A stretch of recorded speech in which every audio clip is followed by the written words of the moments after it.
Students, তোমরা সব ভালো আছো তো? বেশ। তাহলে আমরা স্থির তড়িতের যে আলোচনা, স্ট্যাটিক ইলেকট্রিসিটির যে আলোচনা তোমাদের সামনে আগে করছিলাম, সেই আলোচনাকে আমরা আরও এগোতে থাকি, কি বলো? তার আগে আমরা একটু দেখে নিই যে আমরা আলোচনাটাকে কোথায় এসে শেষ করেছিলাম আর কি কি শিখেছিলাম। কি কি শিখেছিলাম মূলত সেটাই একটু আমরা আর একবার স্মরণ করি। আমরা শিখেছিলাম কি দেখো, নাম্বার ওয়ান, আমরা শিখেছিলাম যে মানুষ প্রথম তড়িতের সৃষ্টি করে ঘর্ষণের মাধ্যমে। তার মানে ঘর্ষণে তড়িতের সৃষ্টি হয়েছিল। আর কি শিখেছিলাম আমরা? শিখেছিলাম তড়িতাধান দু প্রকার, তাই কি না? আমরা শিখেছিলাম প্লাস আর মাইনাস। আমরা আর কি শিখেছিলাম বলো তো? শিখেছিলাম যে সম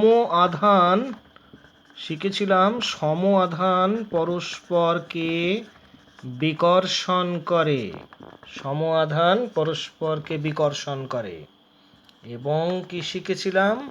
যে বিষম আধান মানে বিপরীত আধান পরস্পরকে আকর্ষণ করে। শিখেছিলাম তো? বেশ। নাম্বার ফোর, আমরা কিন্তু এটা শিখেছিলাম যে তুমি যেভাবেই আধান সৃষ্টি করো না কেন, সেই আধান ইলেকট্রনের আধানের ইন্টিজার মাল্টিপল। তার মানে আধান হচ্ছে অ্যাকচুয়ালি কোয়ান্টাইজড। ইলেকট্রনের আধানের ইন্টিজার মাল্টিপল হবে সর্বদা। নাম্বার পাঁচ, আমরা কিন্তু শিখেছিলাম যে তুমি আধান নতুন করে সৃষ্টি করতে পারো না বা ধ্বংস করতে পারো না। এ কথার অর্থ হচ্ছে এই যে তুমি যদি মনে করো যে কোথাও প্লাস কিছু পরিমাণ আধান ক্রিয়েট করেছো, জানবে অন্য কোথাও সমপরিমাণ মাইনাস আধান ক্রিয়েট হবেই। এটাকে আমরা কি বলেছিলাম? আধানের সংরক্ষণ সূত্র। মনে পড়ছে? নাম্বার সিক্স, আমরা কিন্তু এটা শিখেছিলাম যে আধান যখন তুমি কাউকে দেবে বস্তুকে, তখন আধান থাকবে কোথায়? আধান সর্বদা পরিবাহীর কোথায় থাকে? পরিবাহীর বাইরের পৃষ্ঠে অবস্থান করে। আধান সর্বদা পরিবাহীর বাইরের পৃষ্ঠে অবস্থান করে। বেশ, তাহলে এই কটা গুরুত্বপূর্ণ বিষয় কিন্তু আমরা শিখেছিলাম। আমরা আলোচনাকে এগোবো আজকে। কোথা থেকে এগোবো? কোন পয়েন্টটাকে নিয়ে আমরা এগোবো? এসো আমরা নাম্বার 3 পয়েন্টে চলে আসি, যেখানে কি বলা আছে? সম আধান পরস্পরকে বিকর্ষণ করে, বিষম আধান পরস্পরকে আকর্ষণ করে। আমরা আজকে যেটা জানতে চাইব সেটা হচ্ছে যে এই আধানের মধ্যে এই আকর্ষণ বিকর্ষণ বলের মান কেমন হবে। আকর্ষণ বিকর্ষণ বল কিন্তু ভেক্টর রাশি, তার অভিমুখী বা কোন দিকে হবে। বলে রাখি, আধানের মধ্যে এই বল নির্ণয়ের সূত্র প্রথম দেন কুলম্ব প্রথম দেন। সূত্র হচ্ছে কুলম্বের সূত্র। এই কুলম্ব আধানের মধ্যে বল নির্ণয়ের যে সূত্র দিয়েছিলেন, সেক্ষেত্রে তিনি কিন্তু আধানকে কেমন ধরেছিলেন দেখো, তিনি আধানকে বিন্দু আধান হিসেবে ট্রিট করেছিলেন। মানে তিনি বলেছিলেন তার ল বিন্দু আধান মানে কি পয়েন্ট চার্জ এর বেলাতে অ্যাপ্লিকেবল হবে, প্রযোজ্য হবে। বিন্দু আধান বলতে আমরা কি বুঝবো? Point charge. বিন্দু কথার অর্থ তোমরা জানো, আগে জিওমেট্রিতে বিন্দু শিখেছিলে। তার মানে বিন্দু কি? যার দৈর্ঘ্য প্রস্থ উচ্চতা কিছুই নেই, এরকম জিনিস হচ্ছে বিন্দু। জিওমেট্রিক্যাল পয়েন্ট আর কি বিন্দু। কিন্তু সে একটা জায়গা দখল করে আছে, মানে তার আয়তন আছে সামান্য হলেও। এখানে আমরা তো আধান দিচ্ছি কোনো বস্তুকে। বিন্দু আধান বলতে আমরা বুঝবো যে আধানটা এমন কোনো বস্তুকে দিয়েছি যার আকারটা নগণ্য। মানে সে আহিত বস্তুটা কেমন না, তো বিন্দুর মতন আহিত বিন্দু বস্তু অ্যাকচুয়ালি। আর অন্যভাবে বললে, যখন এই যে এক্ষুনি আমরা দুটো আধানের মধ্যে বল নির্ণয় করতে যাব, সেক্ষেত্রে আমরা এভাবেও বলতে পারি যে ওই আধান দুটোর মধ্যে, মানে ওই আধান দুটোর মধ্যে দূরত্ব, তার তুলনায় যাকে আমি আধান দিয়েছি বস্তু, তার আকার নিতান্তই নগণ্য। বেশ, তাহলে পয়েন্ট চার্জ, বিন্দু আধান, কুলম্ব বলছেন। কীরকম সূত্রটা কেমন হবে বলের মানটা কেমন হবে? মনে করা যাক এই একটা বিন্দু আধান যার মান Q1, আর একটা বিন্দু আধান আমি নিলাম যার মান হচ্ছে Q2। মনে করা যাক এদের মধ্যে ডিস্ট্যান্স হচ্ছে R। আমি ডিস্ট্যান্স বলতে কিন্তু স্ট্রেট লাইনের ডিস্ট্যান্সটা নিয়েছি, দেখেছো, সরলরৈখিক দূরত্ব নিয়েছি, মানে আমি কিন্তু এরকম দূরত্বটা ধরিনি, সরলরৈখিক দূরত্ব নিয়েছি Q1 Q2-র মধ্যে। Q1 Q2 দুটো বিন্দু আধান, তাদের মধ্যে সরলরৈখিক দূরত্ব যদি R হয়, কুলম্ব কি বলছেন? কুলম্ব বলছেন এদের মধ্যে বল, সে বল আকর্ষণী হোক বিকর্ষণী হোক, কুলম্ব বলছেন যে আধান দুটোর গুণফলের সমানুপাতিক হবে F ভার্সেস Q1 Q2। অর্থ হচ্ছে তুমি আধানের মান যত বেশি নেবে, বলের মানও তত বেশি হবে। কখন? না তো যখন মধ্যবর্তী ডিস্ট্যান্স আর কনস্ট্যান্ট, আর যখন কনস্ট্যান্ট। কুলম্ব আরও বলছেন যে এই আকর্ষণ বিকর্ষণ বলের মানটা যে দূরত্বের কথা আমি বললাম আর তার বর্গের ব্যস্তানুপাতিক F ভার্সেস 1/r²। কখন? না তো যখন Q1 Q2 কনস্ট্যান্ট। তোমরা তো যৌগিক ভেদের সূত্র শিখেছ, ল অফ কম্পাউন্ড ভেরিয়েশন, সেটা অ্যাপ্লাই করলে দাঁড়াচ্ছে F versus Q1 Q2/r²। F versus Q1 Q2/r²। এখন আমি ভ্যারিজের চিহ্ন তো তুলব, তাই কি না? ম্যাথামেটিক্যালি তুলব, একটা ইকুয়াল টু চিহ্ন দেব, তার মানে আমাকে একটা কনস্ট্যান্ট নিতে হবে। এখন এখানে তোমাদের একটু ক্লিয়ার করে নিতে হবে, কনস্ট্যান্টটা আমরা নেব না কনস্ট্যান্ট হবে? বুঝলে আমার কথা? কনস্ট্যান্টটা কি আমাদের মন গড়া? এটাই হচ্ছে একটা বড় প্রশ্ন। হ্যাঁ, বলে রাখি এই কনস্ট্যান্ট চুজ কিন্তু আমরাই করছি। মানে তোমরা মহাকর্ষ সূত্রে জি, গ্র্যাভিটেশনাল কনস্ট্যান্ট, একটা মান কত, না তো অমুক মান, তোমরা পড়েছ। এই মানটা কিন্তু ম্যানমেড, এটা তোমাকে মাথায় রাখতে হবে। ম্যানমেড কথা কেন বললাম? এই যখন দেখো F ইজুকাল টু আমি একটা কনস্ট্যান্ট নেব, এই কনস্ট্যান্ট কী নিতে পারি? আমি সচরাচর তোমরা ম্যাথামেটিক্সে কত করতে যে F ইজুকাল টু তোমরা নিতে খুব সিম্পলভাবে F ইজুকাল টু কে নিতে, বেশিরভাগ ক্ষেত্রেই F ইজুকাল টু নিতে Q1 Q2/r², তার আগে একটা কে দিলাম, আমরা বলতাম কে ভেরিয়েশন কনস্ট্যান্ট, তাই না, সমানুপাতিক ধ্রুবক। এখন আমাকে কেই নিতে হবে, এর তো কোনো অর্থ নেই। আমি যদি কে স্কোয়ার নিতাম, আমি কে না নিয়ে যদি কে স্কোয়ার নিতাম, আমি কে না নিয়ে যদি এখানে লগ কে নিতাম, তো কী সমস্যা হতো? সমস্যা কি কিছু হতো? বিজ্ঞানের কোনো সমস্যা হতো? পদার্থবিজ্ঞানের কোনো সমস্যা হতো? আমাদের এই ইউনিভার্সের কোনো সমস্যা হতো না তো? তাহলে মহাকর্ষ ধ্রুবকে ওরকম জির ওই মান আমরা নিয়েছিলাম কেন? আজকেও আমরা একটা স্পেসিফিক মান নেব, সেটাই বা নেব কেন নেব? দেখো ডান পাশে Q1 Q2 আছে, এগুলো আধানের মান, এগুলো আধান আমি বলেছি, কিন্তু এই আধানকে তো আমরা এখন ডিফাইন করিনি। আমি তোমাদের বিগত চ্যাপ্টারে আলোচনা প্রসঙ্গে বলছিলাম যে আধানের এসআই একক কুলম্ব, তো সেই 1 কুলম্ব আধানটা কতটুকু আধান সেটা তো আমাদের ক্লিয়ার করতে হবে। 1 কুলম্ব আধান কতটুকু, 1 স্ট্যাট কুলম্ব কতটুকু, 1 অ্যাব কুলম্ব কতটুকু।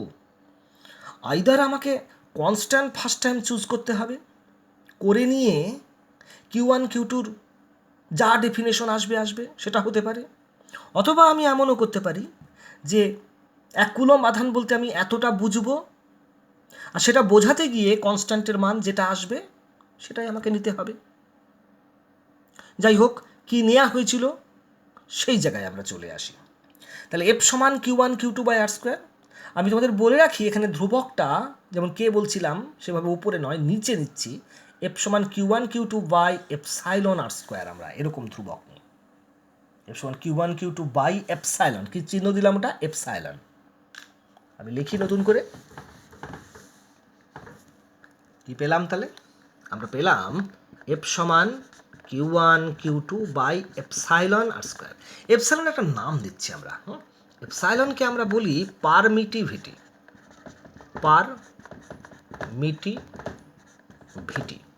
এর বাংলা আমরা করছি তড়িৎ ভেদন যোগ্যতা। এপসাইলন হচ্ছে পারমিটিভিটি, বাংলা করলাম তড়িৎ ভেদন যোগ্যতা। বলে রাখি এখানে যে এই যে বলের মান, এই বলের মানটা কিন্তু তুমি কি মাধ্যম চুজ করছো, শূন্য মাধ্যম, অবলিক বায়ু মাধ্যম, নাকি অন্য কোনো মাধ্যম, তার প্রকৃতির উপর নির্ভর করবে, নেচার অফ মিডিয়াম নির্ভর করবে। আর একটা সব থেকে গুরুত্বপূর্ণ বিষয়, তুমি কি ইউনিট সিস্টেম চুজ করছো, সাই সিজিএস কোনটা, তার উপরেও কিন্তু এই বলের মান নির্ভর করবে। এটাই বড় অদ্ভুত। এবং আমরা অতীতে যখন মহাকর্ষ সূত্রটা পড়েছিলাম, যে জি ধ্রুবক এসেছিল, তোমরা শিখেছিলে মহাকর্ষ সূত্র সার্বজনীন, তাই কি না, মাধ্যমের প্রকৃতির উপর নির্ভর করে না। কিন্তু এখানে বল মাধ্যমের প্রকৃতির উপর নির্ভর করছে। আবার বলের মান নির্ণয় করতে গিয়ে আমি যে ধ্রুবক নিয়েছি সে ইউনিট সিস্টেম কি চুজ করছো তার উপরেও নির্ভর করছে। যাই হোক, আমি এফ সমান Q1 Q2 by epsilon r square দিলাম, ওপরে এপসাইলন দিইনি, নিচে দিলাম। কেন দিলাম তা আমি তোমাদের আগেই বলেছি। কনস্ট্যান্ট টার্মটা কী নেব, কোথায় নেব, তার স্বাধীনতা, চুজ করার স্বাধীনতা কিন্তু আমাদের আছে। যেটা নিলে সব থেকে সহজ হবে ফর্মুলাটা, ইকুয়েশনটা, আমরা তেমন কনস্ট্যান্টই নেব। এফ সমান Q1 Q2 by epsilon r square, epsilon is equal to permittivity বা তড়িৎ ভেদনযোগ্যতা। তাহলে কুলম্বের সূত্রটা আমরা যদি এখন সূত্রের স্টেটমেন্টটা দিই, তাহলে শেষমেশ আমি কুলম্বের সূত্র কি বলবো? বিন্দু আধান দিয়ে শুরু করেছিলাম, তাহলে আমি বলতেই পারি দুটো বিন্দু আধানের মধ্যে আকর্ষণ বা বিকর্ষণ বল। আমি লিখি, তোমরা দেখো, দুটো বিন্দু আধানের মধ্যে আকর্ষণ বা বিকর্ষণ বল, বিন্দু আধানের মধ্যে আকর্ষণ বা বিকর্ষণ বল আধানদ্বয়ের কি করেছিলাম না, তো গুণফলের, আধানদ্বয়ের গুণফলের সমানুপাতিক, তাই হয়েছিল তো, গুণফলের সমানুপাতিক, কমা মধ্যবর্তী সরল রৈখিক দূরত্বের, মধ্যবর্তী যে কোনো দূরত্ব নিইনি, সরল রৈখিক দূরত্বের কি করেছিলাম, বর্গের ব্যস্তানুপাতিক। সরলরৈখিক দূরত্বের, মধ্যবর্তী সরলরৈখিক দূরত্বের বর্গের কি হয়েছিল, ব্যস্তানুপাতিক। আর এবং লিখলাম যে এই বল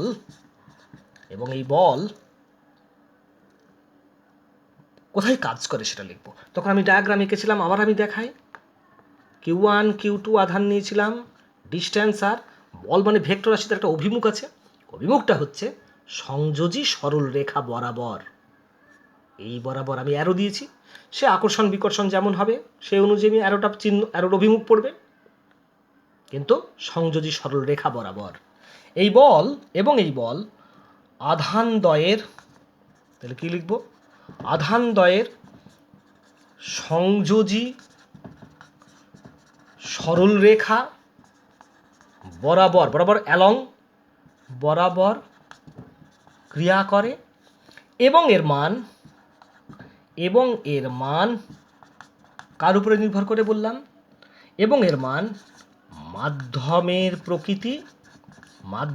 প্রকৃতি ও ব্যবহৃত, মানে তুমি যেটা ইউজ করছো, ব্যবহৃত একক পদ্ধতি, ইউনিট সিস্টেম যেটা তুমি চুজ করছো, ব্যবহৃত একক পদ্ধতির উপর নির্ভর করে। এটাই আমার কুলম্বের সূত্রের স্টেটমেন্ট। আমি আরেকবার বলি, দুটি বিন্দু আধানের মধ্যে আকর্ষণ বা বিকর্ষণ বল আধানদ্বয়ের গুণফলের সমানুপাতিক, মধ্যবর্তী সরলরৈখিক দূরত্বের বর্গের ব্যস্তানুপাতিক, এবং এই বল কি লিখলাম, আধানদ্বয়ের সংযোজী সরলরেখা বরাবর ক্রিয়া করে, এবং এর মান মাধ্যমের প্রকৃতি ও ব্যবহৃত একক পদ্ধতির উপর নির্ভর করে। এ হচ্ছে কুলম্বের সূত্রের আমার স্টেটমেন্ট। তার মানে আমি ফর্মুলাতে যে কনস্ট্যান্টটা নিয়েছিলাম এপসাইলন হরে ডিনোমিনেটরে, মানে অ্যাকচুয়ালি কনস্ট্যান্ট নিয়েছিলাম 1/এপসাইলন, তো সেই এপসাইলন যার নাম আমি দিয়েছিলাম পারমিটিভিটি বা তড়িৎ ভেদনযোগ্যতা, জানতে হবে সেই এপসাইলন কিন্তু নির্ভর করে মাধ্যমের প্রকৃতির উপর এবং ব্যবহৃত একক পদ্ধতির উপর। ইউনিট সিস্টেমের উপর যেহেতু নির্ভর করে, বুঝতেই পারছো সিজিএসে একরকম হবে, এসআইএ আর একরকম হবে। সিজিএসে এই বলের মান এফ হবে Q1 Q2 by epsilon r square, যেমনটি লিখেছিলাম।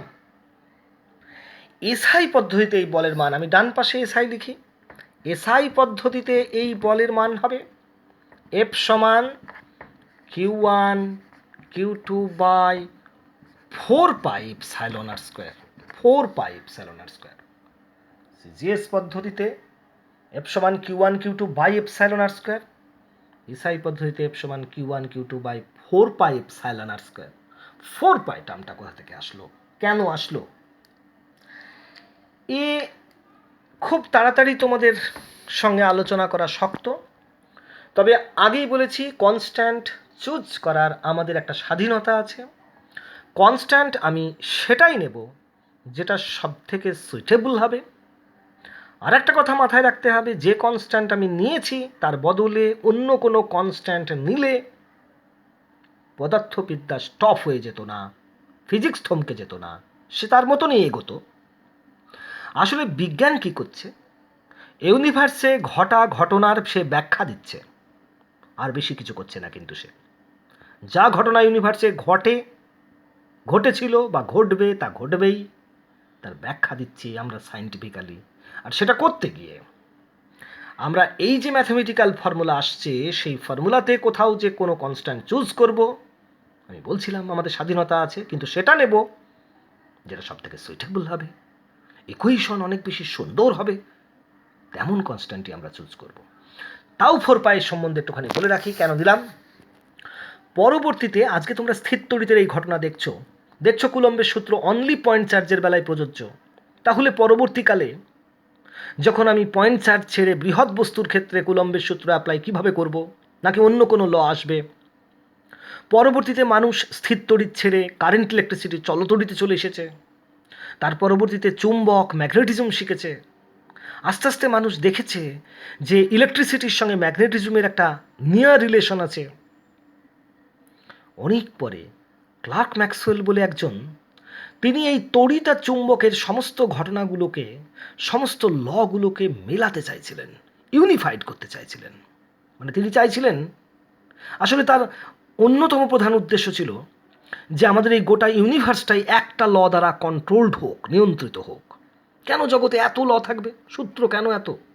না তো নিউক্লিয়াসে কণাগুলোর মধ্যে আকর্ষণ বল, সেক্ষেত্রে নিউক্লিয় বল, না তো নিউটনের আবার মহাকর্ষ বল, এদিকে আধানের মধ্যে কুলম্বের বল, পরবর্তী চুম্বকের মধ্যে দেখবে মেরুর মধ্যে কুলম্বের বল।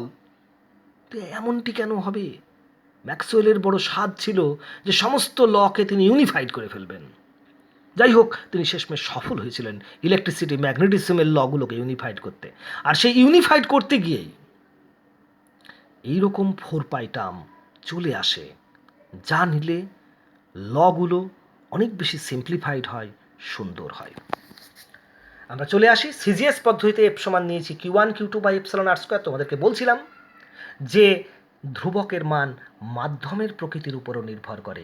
তাই সিজিএস পদ্ধতিতে যদি শূন্য মাধ্যম হতো, যদি সিজিএসই হতো কিন্তু যদি শূন্য মাধ্যম হতো, আগেরটা তার মানে সিজিএসে এনি মিডিয়ামে লিখেছি, এটা সিজিএসে যদি শূন্য হতো, বলে রাখি প্রসঙ্গক্রমে, শূন্য আর বায়ু নিয়ারলি ইকুয়াল টু প্রায় এক দেখা গেছে। তাই সিজিএসে শূন্য বা বায়ুতে এই বলের মানটা আমি লিখলাম, এফ ইয়ার দিয়ে চিহ্ন দিলাম, এফ ইয়ার, এফ ভ্যাকামও দিতে পারতাম, এফ ফ্রি স্পেস দিতে পারতাম। আমি লিখব Q1 Q2 বাই এপসাইলন, কনস্ট্যান্টটাকে আমি একটু চেঞ্জ করে দিলাম, এপসাইলন নট বা এপসাইলন 0 আর স্কোয়ার। এসআই পদ্ধতিতে যদি আমি ফ্রি স্পেস বা শূন্য মাধ্যম বা বায়ু মাধ্যম নিতাম, তাহলে বলের সিম্বলটা আমি একটু পাল্টে দিই, F year is equal to Q1 Q2 by আমাকে নিতে হতো 4 পাই এপসাইলন 0 আর স্কোয়ার, এই তাহলে নিতে হতো। এখন খেয়াল করে দেখো, যেহেতু কনস্ট্যান্টটা আমি চুজ করেছি এমনভাবে হরে আছে, তার মানে এপসাইলনের মান যদি বাড়ে তাহলে কিন্তু বলের মান কমে যাবে। এখন শূন্য বা বায়ু মাধ্যমে আমি যে এপসাইলন 0 লিখেছি, সেই এপসাইলন 0কে আমরা 1 ধরি, এই যে আসলো 1 ধরি, আমরা ধরলাম, বলে আমরা ধরলাম কেন 1, 2 ধরলাম না কেন, আদার্স কিছু ধরলাম না কেন? আমাকে তো এনি হাউ এই এক এক স্ট্যাটকুলম মানে এক ইএসইউ আধানটা কতটুকু সবাইকে বলতে হবে, সেটা করতে গিয়ে যা করতে হবে তাই করতে হবে। সেটা করতে গিয়ে আমি এপসাইলন জিরোটাকে 1 ধরেছি, অন্য কিছু নয়। 2 ধরলে হতো না এমনটি ভেবো না তোমরা, বারবার বলি। আজকে বসে তুমি বলছো 1 কেজি মানে 1000 গ্রাম। হ্যাঁ, আমরা সেভাবেই চুজ করেছিলাম ইউনিটগুলোকে, এটা কেজি এটা গ্রাম। অন্যভাবে চুজ করলে 1 কেজি সমান 10,000 গ্রামও হতে পারতো। আমি বলেছি তাতে জগতের কোনো সমস্যা অ্যারাইজ করতো না, বিজ্ঞানও থমকাতো না, আমরা চলতাম যেমন চলছিলাম তেমনই চলতাম। সিজিএস শূন্য বা বায়ুতে এফ ইয়ার্স 1 Q1 Q2 by epsilon zero r square আমি লিখেছি। এবারে আমি এপসাইলন জিরোর মান সম্বন্ধে বলি যে এপসাইলন জিরোর মান সিজিএস পদ্ধতিতে এপসাইলন জিরোর মান আমরা চুজ করেছি 1। এপসাইলন জিরোর মান 1, ইউনিট কি পরে আসছি। এসআই পদ্ধতিতে এই এপসাইলন জিরোর মান হচ্ছে, মানটাই শুধু বলি আগে, ইউনিটের প্রসঙ্গে পরে আসছি, 8.854 10⁻⁻12 ইউনিটে আসছি। এটা সিজিএসএ এপসাইলন জিরোর মান, এসআই এপসাইলন জিরোর মান। সিজিএসএ epsilon zero equal to 1, SI epsilon zero equal to 8.854 10⁻12। একটুখানি আগে বলছিলাম যে শূন্য বা বায়ুতে নিলে বলটা যা হচ্ছে, আমি এপসাইলন জিরো 1 ধরেছি, অন্য মিডিয়ামে এপসাইলন গ্রেটার দ্যান 1 হয়। তো সেক্ষেত্রে আমরা দেখেছি যে অন্য মাধ্যমে গেলে বলের মানটা কমে যায়। আমি দেখি একটু শূন্য বা বায়ু মাধ্যমের তুলনায় অন্য মাধ্যমে গেলে বলের মানটা কেমনভাবে কমে। তাই আমি এফ ইয়ার বা ভ্যাকাম ডিভাইডেড বাই এফ করি। এফ ইয়ার ডিভাইড বাই, সিজিএসেও করতে পারি, এসআইও করতে পারি, এখানেও করতে পারি। F air divided by F, এই এফ অর্থে এফ মিডিয়াম, কোনো মাধ্যম, আমি এফ মিডিয়াম চিহ্নটা দিলাম ইচ্ছা করেই। এফ মিডিয়াম আগের বার দিয়েছিলাম না, দিলাম। দুই ক্ষেত্রেই তুমি ভাগ করে দেখো, F air by F medium যদি আমি করি, Q1 Q2 by r square টার্মটা কেটে যাবে, তাহলে উপরে যাবে এপসাইলন, নিচে আসবে এপসাইলন জিরো। এখানেও তাই, উপরে এপসাইলন, নিচে এপসাইলন জিরো। এইটা, এই যে F air by F medium, epsilon by epsilon zero, এই যে F air by F medium, epsilon by epsilon zero, এইটার আমরা একটা নতুন সিম্বল দেব, নতুন নাম দেব। এইটাকে দিলাম কে, উভয় ক্ষেত্রেই এটাকে দিলাম কে। বলি তাহলে কে এর মান কি, কে এর মান কি, নাম কি। এই কে আমরা বলি, কে কি বলি, কে আমরা বলি ডাইইলেকট্রিক কনস্ট্যান্ট। তাহলে কি এসেছিল, epsilon by epsilon zero is equal to K. K আমি কি লিখলাম দেখো, ডাইইলেকট্রিক কনস্ট্যান্ট, বাংলা পরাবৈদ্যুতিক ধ্রুবক। Epsilon by epsilon zero is equal to K is equal to dielectric constant oblique পরাবৈদ্যুতিক ধ্রুবক। তার মানে আমার ফর্মুলা চলে এসেছে। আমি যদি নতুন করে ফর্মুলাগুলো লিখি তাহলে কেমন দাঁড়ায় দেখি, তার আগে একটু এটা করে নিই। এপসাইলন সমান আসবে আমার কে এপসাইলন জিরো, গুরুত্বপূর্ণ বিষয়। এপসাইলন সমান কে এপসাইলন জিরো। আমি মূল ফর্মুলাগুলো কেমন আসলো একটু দেখে নিই। সিজিএস এনি মিডিয়াম যে কোনো মাধ্যমে, সিজিএসে কোনো মাধ্যমে এনি মিডিয়াম, আমি এফ লিখলাম, এফ মিডিয়াম দিলাম না, এফ লিখলাম।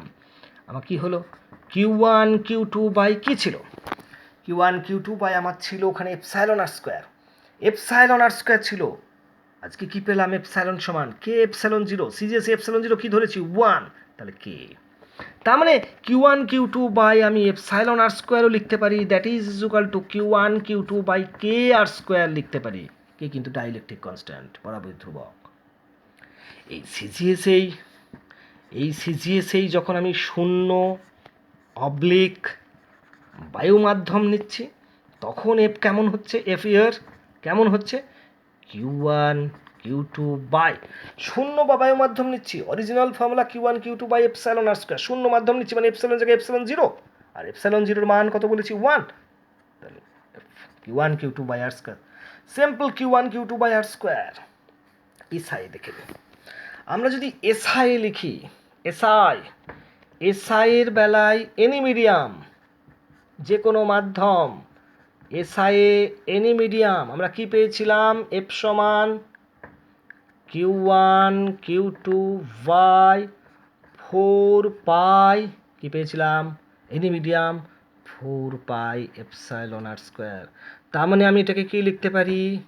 এটাকে লিখতে পারি Q1 Q2 by 4 pi K epsilon 0 r square. SI পদ্ধতিতে এনি মিডিয়ামের বেলায় কি পেলাম? এফ সমান Q1 Q2 by 4 pi epsilon r square is equal to Q1 Q2 by 4 pi K epsilon 0 r square. Epsilon 0 কিন্তু 1 নয় ক্ষেত্রে। এসআইয়ে যদি আমি শূন্য মাধ্যমে যাই বা বায়ু মাধ্যমে যাই, তাহলে কি পেলাম? শূন্য বা বায়ু মাধ্যমে Q1 Q2 by 4 pi epsilon নয়, epsilon 0 r square, 4 pi epsilon 0 r square. Clear? আমাকে এই চারখানা ফর্মুলা কিন্তু সবসময়ের জন্যই মনে রেখে দিতে হচ্ছে। সিজিএসে যে কোনো মাধ্যমে, সিজিএসে শূন্য বা বায়ু মাধ্যমে, এসআই পদ্ধতিতে যে কোনো মাধ্যমে, এসআই পদ্ধতিতে শূন্য বা বায়ু মাধ্যমে, টার্মগুলো ফর্মুলাগুলো তোমাকে মগজে রেখে দিতে হবে। আমরা পরাবৈদ্যুতিক ধ্রুবককে ডিফাইন করি। এপসাইলন সমান কে এপসাইলন 0, তার আগে ছিল epsilon by epsilon 0 is equal to K. আমাকে যদি কেউ বলতো পরাবৈদ্যুতিক ধ্রুবক কাকে বলে, ডাইলেকট্রিক কনস্ট্যান্টকে, তো এপসাইলন একটা নাম দিয়েছিলাম, মনে পড়ছে? পারমিটিভিটি বা ভেদনযোগ্যতা। তাহলে আমি খুব সিম্পলি কিন্তু বলতে পারি যে এপসাইলন কোনো মাধ্যমের ভেদনযোগ্যতা, এপসাইলন 0 শূন্য মাধ্যমের ভেদনযোগ্যতা। তাহলে আমি বলতেই পারি কোনো মাধ্যমের ভেদনযোগ্যতা আর শূন্য মাধ্যমের ভেদনযোগ্যতার যে অনুপাত, তাকেই বলবো পরাবৈদ্যুতিক ধ্রুবক। আবার বলি, কোনো মাধ্যমের ভেদনযোগ্যতা শূন্য মাধ্যমের ভেদনযোগ্যতার যে অনুপাত, তাকে বলে পরাবৈদ্যুতিক ধ্রুবক। এ কিন্তু রিয়েলি ধ্রুবক, এর কোনো একক নেই, কারণ এই ভেদনযোগ্যতার একক আমি এখনো বের করিনি। আছে এর একক, এর একক কেটে যাবে, সেম জিনিস। পরাবৈদ্যুতিক ধ্রুবকের কোনো একক নেই। আমি কিন্তু ডেফিনেশনটা অন্যভাবেও দিতে পারতাম, তোমাদেরকে বলেছিলাম, খেয়াল করে দেখো, একটু আগে হয়েছিল। এই যে আবার আমি দেখে দিচ্ছি এফ ইয়ার, আবার আমি দেখে দিচ্ছি F air by F medium, F air by F medium সমান কি হয়েছিল? F air by F medium. এই যে এখনো করো, F air by F medium, তাহলে কে চলে আসবে? পরাবৈদ্যুতিক ধ্রুবক। তাহলে আমি ডিফাইন করতে পারি F air by F medium করে কে। তাহলে আমি কীভাবে করব? আমি যদি এভাবে বলি, দুটো বিন্দু আধান একটা নির্দিষ্ট দূরত্বে কোনো মাধ্যমে রাখলে তাদের মধ্যে যে বল কাজ করে সেটা আমি নোট করে রাখবো এফ মিডিয়াম। আর ওই একই দুটো আধানকে শূন্য বা বায়ু মাধ্যমে রেখে একই দূরত্বে রেখে দেখবো তাদের মধ্যে কী বল কাজ করে। এবারে আমি এফ ইয়ার আর এফ মিডিয়াম এই রেশিওটা করবো, তাহলেই পরাবৈদ্যুতিক ধ্রুবক চলে আসবে। তার মানে আমি একদম সংজ্ঞা আকারে যদি বলি তোমাকে, দুটো বিন্দু আধানকে একটা নির্দিষ্ট দূরত্বে শূন্য বা বায়ু মাধ্যমে রাখলে তাদের মধ্যে যে বল কাজ করে, আকর্ষণী বা বিকর্ষণী, ওই একই আধানকে একই দূরত্বে অন্য কোনো মাধ্যমে রাখলে তাদের মধ্যে যে বল কাজ করে, সেই দুই বলের অনুপাতকে পরাবৈদ্যুতিক ধ্রুবক বলে। আমি রিপিট করি, সংজ্ঞাটা তোমাদের মনে রাখতে হবে। শূন্য বা বায়ু মাধ্যমে দুটো বিন্দু আধানকে একটা নির্দিষ্ট দূরত্বে রাখলে তাদের মধ্যে যে বল কাজ করে, ওই একই পরিমাণ আধানকে একই দূরত্বে অন্য কোনো মাধ্যমে রাখলে তাদের মধ্যে যে বল কাজ করে, তাদের অনুপাতকে বলে পরাবৈদ্যুতিক ধ্রুবক। ডেফিনেশন অর্থে তোমরা কিন্তু এই ডেফিনেশনটাই উল্লেখ করবে। আর এটাও তোমাদের মাথায় রাখতে হবে যে কোনো মাধ্যমের ভেদনযোগ্যতা এপসাইলন আর শূন্য মাধ্যমের ভেদনযোগ্যতা এপসাইলন 0, তার অনুপাত হয় পরাবৈদ্যুতিক ধ্রুবক। এর কোনো একক নেই, মাত্রা নেই। এবারে আমরা এই ভেদনযোগ্যতা পারমিটিভিটি বলে যে টার্মটা ব্যবহার করেছিলাম, তার ইউনিটকে একটু দেখে নিই। মূল ফর্মুলা প্রথম কি পেয়েছিলাম খেয়াল করে দেখো, এফ সমান Q1 Q2 বাই আমি এপসাইলন আর স্কোয়ার দিয়েছিলাম। এসআই হলে 4 পাই তো কোনো ইউনিট নেই, কাজে এখান থেকে এককটা চলে আসবে। এপসাইলন সমান অ্যাকচুয়ালি এখানে আসে, এপসাইলন ইজ ইকুয়াল টু করলে এখানে যেটা দাঁড়ায় সেটা হচ্ছে Q1 Q2 by F R square. তাহলে আমি কিন্তু একক লিখতে পারবো। Q1 Q2 কোন পদ্ধতি আগে করি? এসআই আগে করি। এপসাইলনের ইউনিট এসআই এ আগে করছি আমি, এসআই পদ্ধতিতে আগে করছি। Q1 Q2, Q1 কুলম্ব, আরটা Q2 কুলম্ব, তার মানে কুলম্ব স্কোয়ার। নিচে এফ ফোর্স বল, এসআই পদ্ধতিতে নিউটন, তাহলে coulomb square newton to the power -1। আর ডিস্টেন্স মিটার স্কোয়ার, তাহলে উপরে গেলে metre to the power -2। Coulomb square newton to the power -1 metre to the power -2, এটার ইউনিট। সিজিএসে যদি আমি ইউনিটটা করতাম, সিজিএসে ইউনিটটা করলে কেমন দাঁড়াতো, ওটা কুলম্ব হতো না, স্ট্যাট কুলম্ব হতো। কুলম্ব না হয়ে স্ট্যাট কুলম্ব হতো, বা ইএসইউ আধান বলতে পারি, ইএসইউ স্ট্যাট কুলম্ব বলতে পারি, বা ইএসইউ আধান। তাহলে ইএসইউ আধানের স্কোয়ার আমি হোল স্কোয়ার লিখলাম, ইএসইউ আধানের স্কোয়ার, নিচে এফ, তাহলে আমাকে এখানে লিখতে হতো ডাইন টু দি পাওয়ার -1, আর কি লিখতে হতো সেমি টু দি পাওয়ার -2। এটা হতো ইউনিট। এসআই সিজিএস দুটো ইউনিট তোমাদেরকে জানতে হবে, মনে রাখতে হবে। কে কীভাবে মনে রাখবে সে তার ব্যাপার, কিন্তু তোমাকে জানতে হবে, মনে রাখতে হবে। এসআই সিজিএস দুটোতেই ইউনিট করলাম। আর কে বরাবর ধ্রুবকের একক, আগেই বলেছি, একক কিছু নেই। আমরা ছোট ছোট প্রবলেম তোমাদের পড়ে অনেক সময়, দেখো পরাবৈদ্যুতিক ধ্রুবক তার তো একক নেই, তার মানে একক নেই যখন বুঝতে হবে তার সিজিএসে যে মান এসআইও সেই মান। একটা এক্সাম্পল বলি আমি, ধরো অভ্র অভ্রের পরাবৈদ্যুতিক ধ্রুবক তোমাকে বলে দিয়েছে 5.4, মানে কে ইজুকাল টু তোমাকে বলেছে 5.4। এবার তোমাকে জানতে চাইছে যে ওর ভেদনযোগ্যতা কত হবে, পারমিটিভিটি কত হবে, তাহলে কত হবে, তুমি যদি সিজিএসে করো এপসাইলন সমান তো কে এপসাইলন জিরো, দেখতেই পাচ্ছ এপসাইলন সমান কে এপসাইলন জিরো। সিজিএস পদ্ধতিতে এপসাইলন জিরো কত 1, তাহলে এপসাইলনও যা কেউ তাই।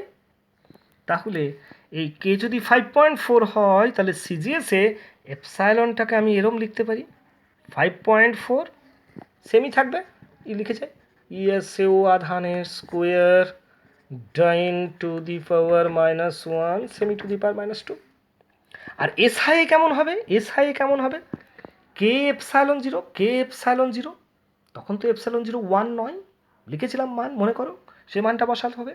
তাহলে 5.4 কে লিখলাম, এপসাইলন জিরো লিখবো, কী মান বলেছিলাম 8.854 10 টু দি পাওয়ার -12।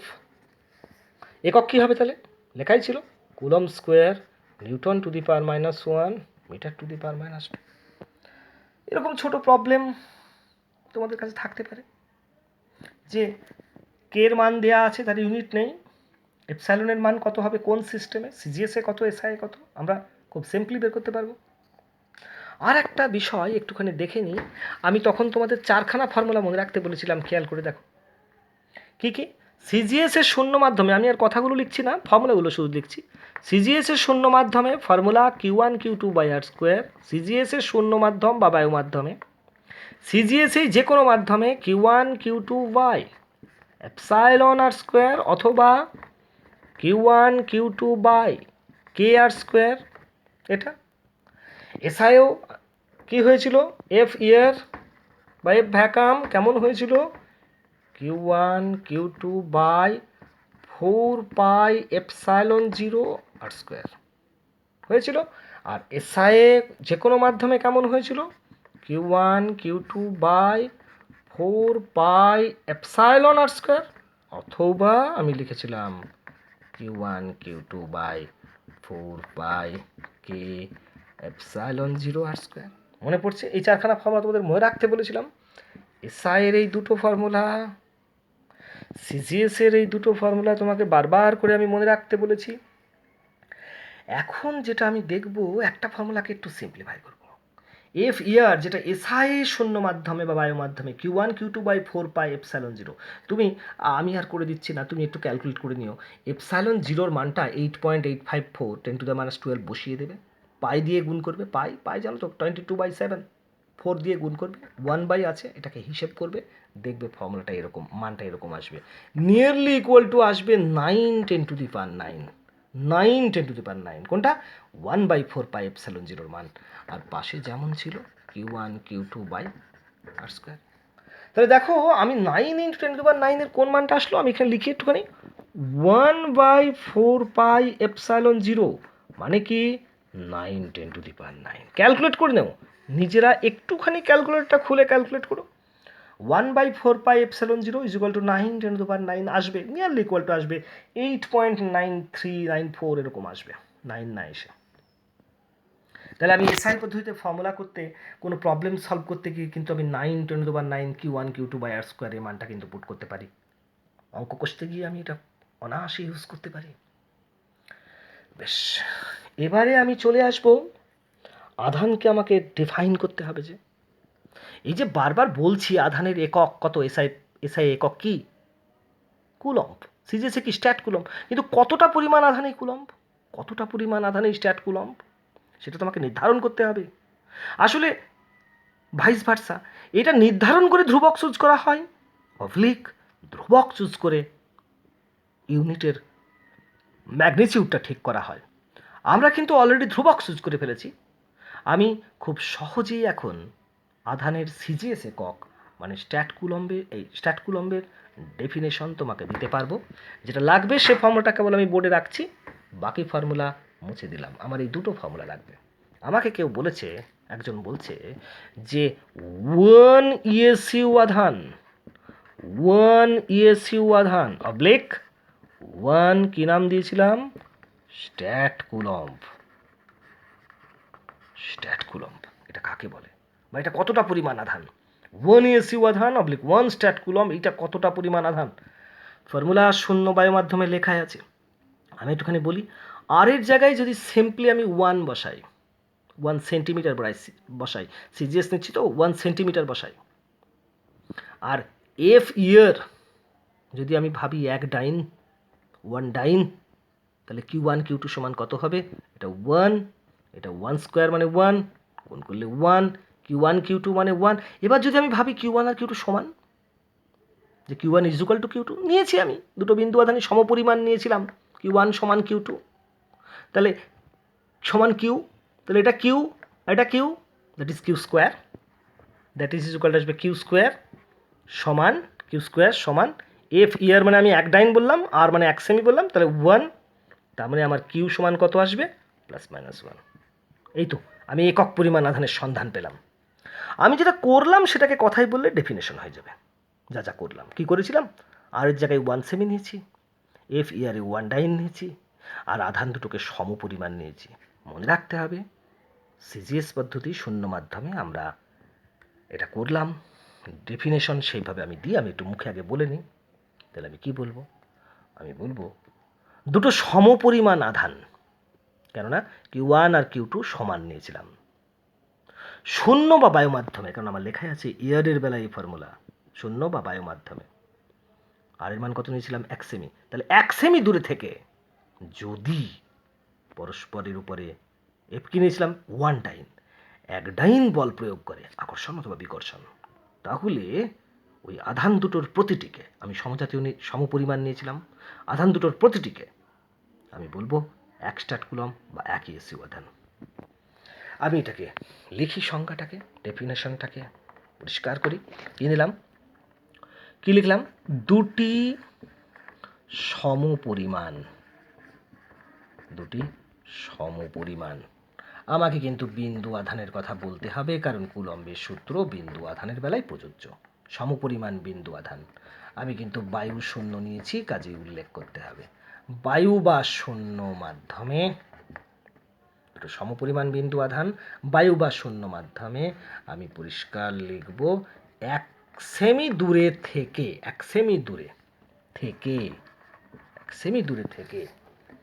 যদি পরস্পরের উপর 1 ডাইন বল প্রয়োগ করে, আমি কিন্তু আকর্ষণ বা বিকর্ষণ কথা উল্লেখ করিনি, বল প্রয়োগ করে করব না, কারণ আমি আধানটা সমজাতীয় না বিষমজাতীয় সে কথা বলিনি। যদি বলতাম তাহলে লিখতে হতো। দুটি সমপরিমাণ বিন্দু আধান বায়ু বা শূন্য মাধ্যমে 1 সেমি দূরে থেকে যদি পরস্পরের উপর 1 ডাইন বল প্রয়োগ করে, তবে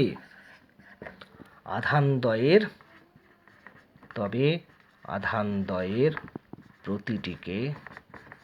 প্রতিটিকে কি বলবো?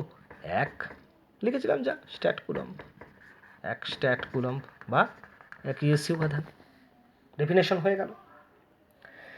এবারে আমি 1 কুলম্বের সংজ্ঞা দেব। 1 কুলম্বের যখন সংজ্ঞা দেব, 1 কুলম্ব, কোন ফর্মুলা চুজ করে আমাকে সংজ্ঞা দিতে হবে বুঝতেই পারছো। আমি এবারে 1 কুলম্বের সংজ্ঞা দেব, 1 কুলম্বকে ডিফাইন করব।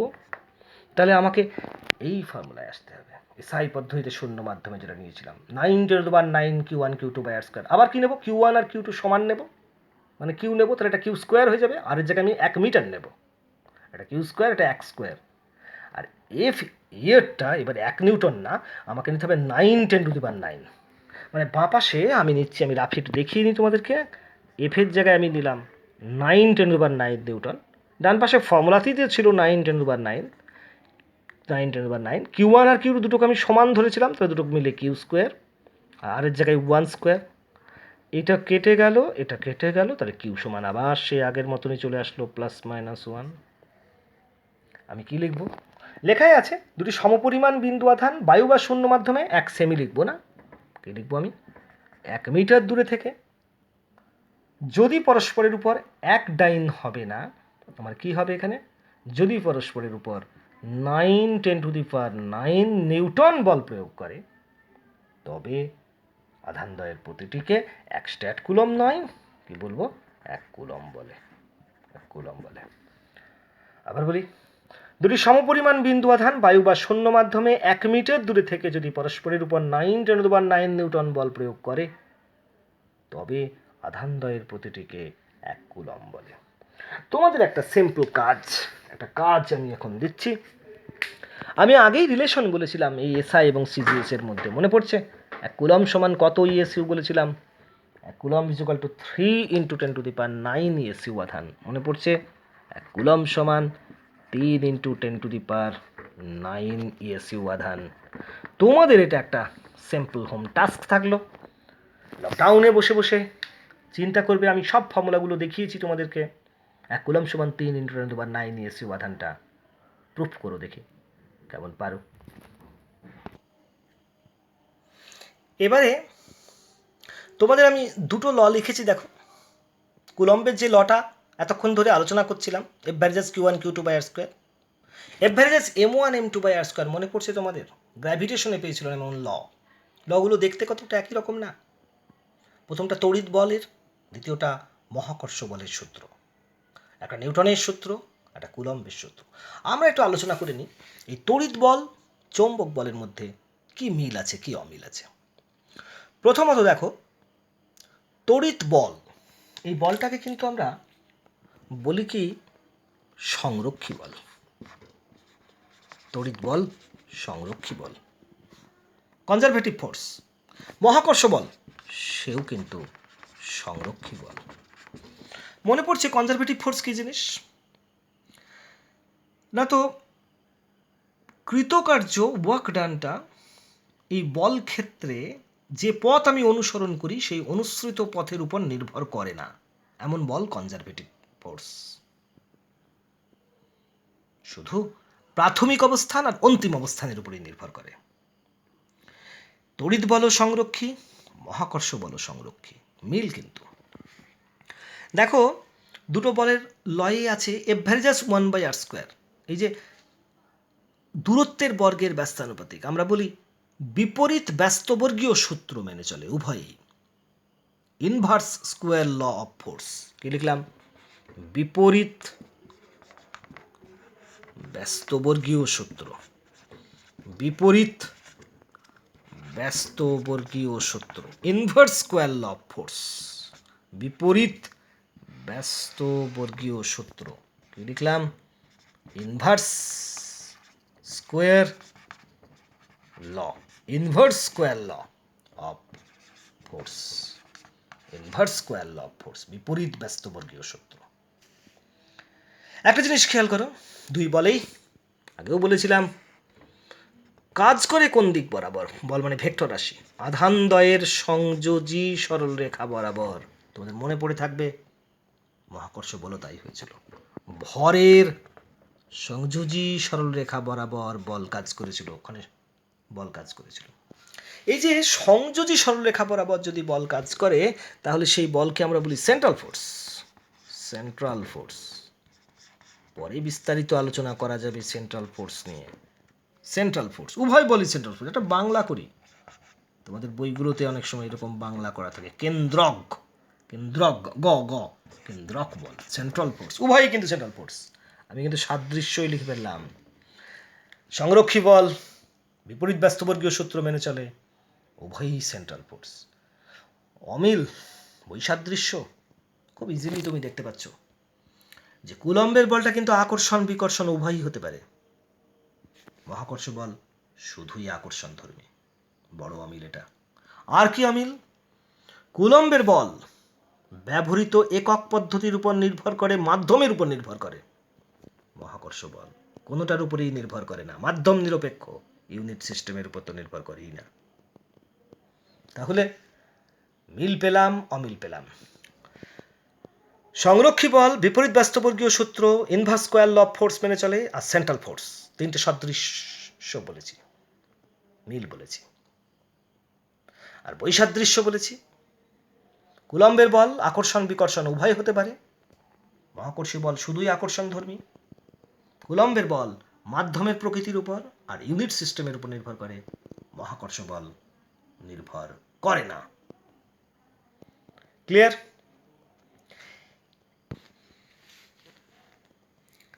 আমরা কুলম্বের সূত্রটা প্রায় শেষের পথে। একটুখানি বলে রাখি, রিয়েলিটিতে আমরা এরকম বিন্দু বস্তু তো পাবো না, মানে আহিত বিন্দু বস্তু। সেক্ষেত্রে আমাদের বৃহৎ বস্তুই খুঁজে পাবো, তাদের মধ্যে বল নির্ণয় করব কি করে?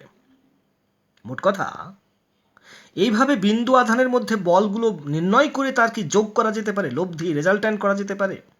হ্যাঁ, যেতে পারে। উত্তর হচ্ছে যেতে পারে।